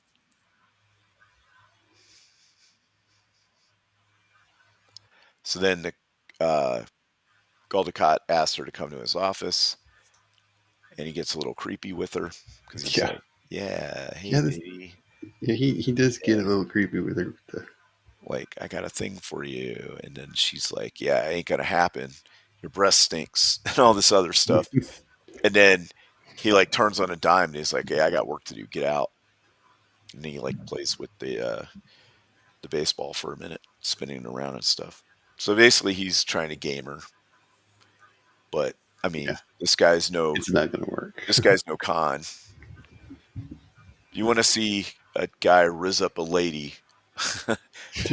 Watch the original series Star Trek with the introduction of the what is it called? Space Seed. Space Seed. Yes. Yeah, when Khan is called out and everything, and how he rizzes up the ensign. Yeah. Yeah. Like, your hair looks better down. You need to put it down. Yeah. It's like, whoa. And she's like, "Oh, I'm going to leave." He's like, "Leave, stay. I do not care." And she's basically, yeah, that's it. That's all she wrote. She like jumped ship with him and went to a planet that then she got like a slug in her ear. Yeah. And died. Yeah. Yeah. And he's smiling. That's even weirder. Yeah. He looks really creepy. It's also his hair looks like, Lord Farquaad or something. Yeah. Yeah. Before Lord Farquaad, there was this guy. Yep. So yeah, here he is after he kicks her out of the office. He's playing with the baseball. I think he's starting to crack here. He's under a lot of pressure because he was supposed to have the minefield disabled in a month, and it's been, Wayne's like, "You said that 2 months ago." Oh yeah, here's where the captain's like, "Oh, I got a headache." I had more time to study the side effects of wearing that headset. So now they got to give it to Garrick. Or he says, "Well, I can try it," because he remembered seeing Gul Dukat in the communication when he called the station to tell him to surrender, that he had one of those eye things. It was a little different setup than this, but so he's like, maybe it doesn't affect Cardassian so bad, so I'll wear it. He's like, okay. And then there's 2 of them per ship, so he'll wear one, and then if he needs to see some, Sisko can jump in for a little bit, put his on, so he'll be able to like control the ship and stuff. Cadet, open a channel to the Centaur. Oh yeah. Oh, and because they're in a Dominion ship, it gets attacked. It gets attacked by a Federation ship. Yeah. Mm-hmm. But he knows the captain. They can't call him though because the comms go down conveniently. So they have to try to figure out how to get past him and without shooting at him. But I think they do eventually. Right. Eventually, they do have to shoot it in a way that they can get back to the base without. This takes that right. He said just disable their weapons array, and then but not their engines or warp drive or anything. And then so they do that, and then the ship turns around and they're like, "Oh, we got him to leave," and it's like, "Oh, it's because 2 more Jem'Hadar ships are chasing him." And they're like, "Do you think he'll make it?" And he's like, "Oh, he's gotten out of tighter scraps than this." So he sells his warp engines. Now the thing is there was the Dominion border, which he's like, they had orders not to cross it. It's like, why? You guys are in a shooting war. That doesn't make any sense. Yeah. That's right.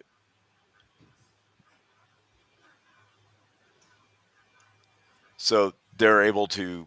The other ships go the other way, and they're able to get out of there and head to their target. For now. Oh, that's a face. Yeah, she looks a little crazed right there. I mean, when you're on a losing end of a war, like, and you have some bad creeping on you. Well, this is where she's like, "Hey, Odo, maybe you go talk to Wei-Yun, because since he likes you, you can get him to leave me the heck alone." Right. That's it. It was a human. Was it? It wasn't Rand, was it? Is this a random one? I think she was like a historian or something, and that's why she was all into him. Yeah.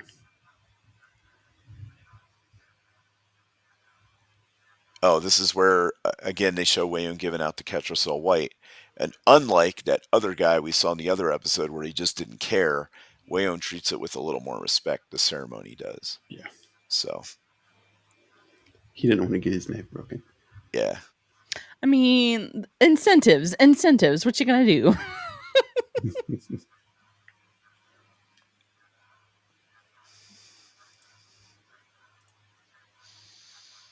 He's got Fresh Prince of Bel-Air hair.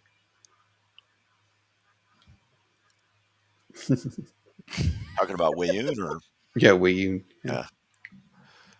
So this is where you gotta look fresh. You know, gotta look fresh. He comes in and he's like, "Hey, I'd like the Bajorans to my Bajoran deputies to be reinstated." And he's like, "Done." I want them to have their arms back. And he's like, "Done." And so basically anything he wants. But then he's like, he pulls him aside and he's like, "Hey, I'd like you to do something for me," which he doesn't really say till later. He has a conversation with Kira. He wants Odo to be on the board, the governing board for the space station, to like, so have input and stuff. But then Kira's like, well, that's going to legitimize them being here if you're on it. Yeah. Because you represent the Bajorans. So that's kind of what he wanted. So they got what they wanted, but they also kind of got played by Wei-Yun. Yep. Wei-Yun's a sniveling little weasel, but he's also not. He's really not adept at like politics and he's smart. smart. Yeah. Yep. So they get to the. Oh, this is not yet. Sorry.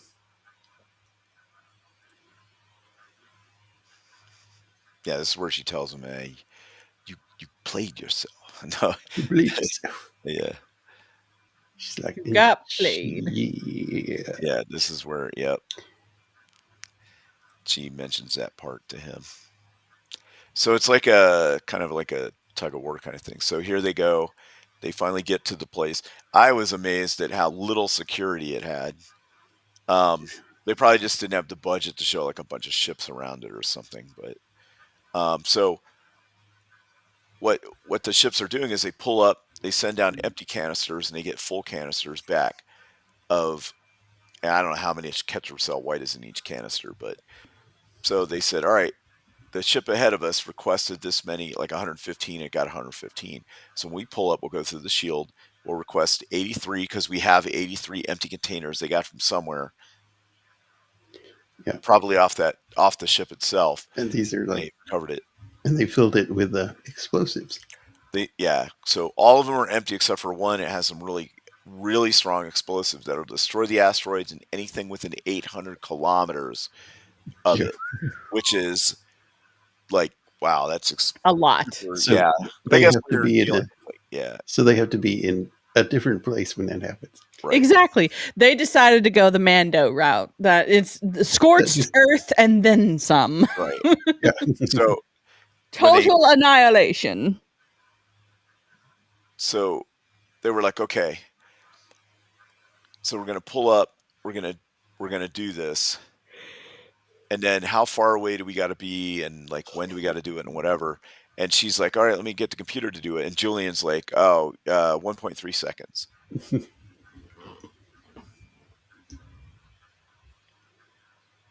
So I like when they get it up there. It's like they're about to leave. It's like, why aren't they lowering the shield? So they do the exchange, right? But the shield isn't lowered. So they got what they needed. The bomb's down there, and it was set for 130-second detonation. But the transfer takes 93 seconds. So they set it so that when it'll be set before it transfers, because they got to do it up there for whatever reason. And then once it's down there, they didn't want to give them a lot of time to like figure out there was a bomb in there. So that's why they set it so short. And they have to go to work and try to get out of there. Must have gone off early. It goes off early. So like, So they do escape, but the ship takes a bunch of damage to the point where the warp core is now disabled. And they're like, well, how long would it take us to get back to Federation space on impulse? And then Julian does this little, genetic mind thing. And he's like, 17 years, 6 months, 2 weeks, give or take a day.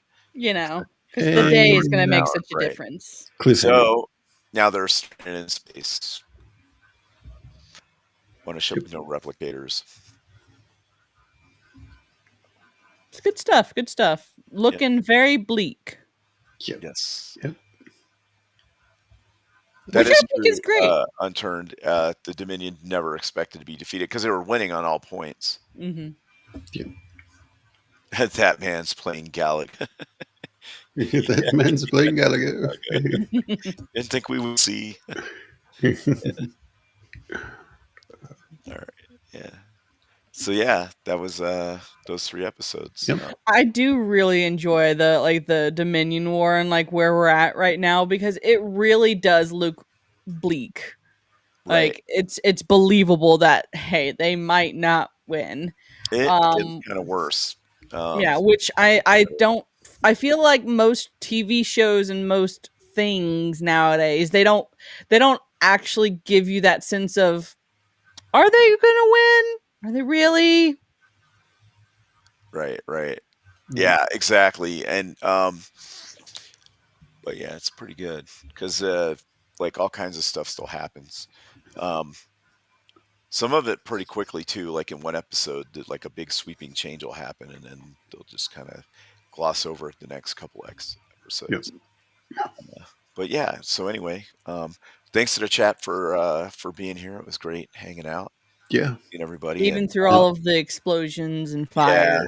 And great inputs too. It's always good to chat, interacting, give us information. Raccoons all that causing EV mugs to crash. And raccoons struck. Yeah. Yes. So yeah, that was great. And this is the height of the Dominion War. So yeah, there are episodes that aren't really about the war, but have Dominion in it. Yes. Which we'll talk about those when we get to those. We won't go over the episode, but we'll just kind of graze over the episodes. Yeah. When we come to them. But yeah, thanks for everybody in the chat. Thanks for coming over to the new stream. The new stream we had to set up. Yeah. I agree, Admiral Teague. Jellicoe was a great captain. Everyone is like, he's kind of a dillweed. He's the only one that was like, I don't know what Riker was doing, but it wasn't being a captain stuff. Jellicoe was he didn't do anything wrong, not at all. He demanded excellence, and he had a different leadership style than Picard, but everyone else is being a crybaby around him.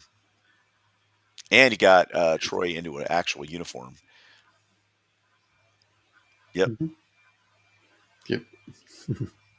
Yeah, well. There are different leadership styles, and not everyone thrives under every leadership style. Yeah. Well, unfortunately, they killed off Shaw, so. Yeah, that stinks. Yep. But again, he was the same kind of way. Like, hey, what are we doing here? So, anyway, thanks for stopping by. Yeah, thanks everybody. We'll see what everybody's doing here. Mando. Same old. I'll probably be on my stream or my channel tomorrow streaming something, as long as the world doesn't burn down or my computer doesn't burn down, which eventually I am going to do a fundraising stream because my computer is on its very last legs. So Thursday I should be on Roman of the Empire's channel, and this Friday, actually, is it Thursday or Friday? You know, I should know these things. The 20th, which I think is Thursday, right? The 20th is Thursday. Thursday. Yep. Yeah, That is my birthday. So remember to tell me happy birthday. Then I don't know if I'm gonna do like an actual birthday stream this week or not. I might do a fundraising stream for my poor computer, but we shall see. So yeah, Yeah, I need to start thinking about a new computer before mine kind of yes. Oops. But yes, I am Untamed Mando. All social medias, same old. If you see a social media and it says Untamed Mando, it probably is me. Yeah, all the links are in the description below. So. And then probably this Sunday we will be doing some more Skull and Shackles, Pathfinder, rolling the dice to see how our pirate crew does. Cool. Oh, love it, seriously. It was something I did for Easter. I was like, draw a bunny rabbit and a dragon together. They were supposed to be like in my mind they were going to face each other, but this is what Grok kicked out. So I was like, well, I got to use it. I mean, mounting a bunny, like I just noticed. No, it's riding a bunny. It might look like it's mounting. It's a battle bunny. Yeah. Yeah. I put it in there because I wanted to see how long it would take somebody to notice it. Yeah. But, Shieldwall, what do you got? Well, leave it to love it to be the one to notice it. What do I got coming up tomorrow? Or not tomorrow, on Thursday, I'll be on Roman the Empire's channel at 5 Pacific. And we will be going over the Bruce Campbell movie Black Friday, which I've never seen. Nope, never seen that either. So yeah, so that's what I'm going to be doing. And then next Tuesday on this channel, we'll be doing, I can't remember. A 1979 movie called Breaking Away. Breaking Away. It's a fun one. It's a good one. Yeah. Yep. Got some young actors that were, it was before they were big, so kind of cool to see that. But, okay, yeah, that's awesome. A good one. Yep. All right, so yeah, that's what I'll and Adam and Babs will be on for that one. Awesome. Yeah. Also, everybody here should know about it, but if you can, please look at those two GoFundMes for Matt, the Thad that shouldn't be, and for the B-roll family. Yeah, and if Unturned, we do DS9 once a month, so keep an eye out. We usually do it the third show in the month. So. Yeah, and we normally only do 2 episodes, but it would take us like a year to get through them all. So we're doing it every once in a while. We'll do 3, to kind of like catch it up. So yeah, but anyway, thanks for being here, everybody. Yeah, thanks everybody. Yep. Well, I hope everybody has a good rest of their evening, a good week, and we will see y'all next time. And have a good one, everybody. And bye-bye. Try and find the outro if it's still there. Yeah, if EV Monks didn't delete everything. Yeah. Later, everybody. Have a good one.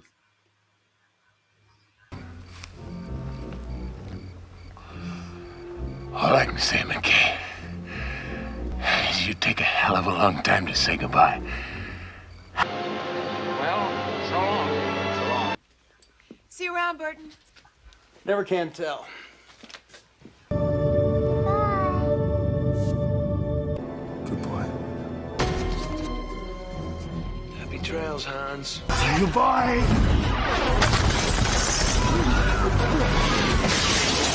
Good boy. Goodbye, bro. Goodbye, Arab.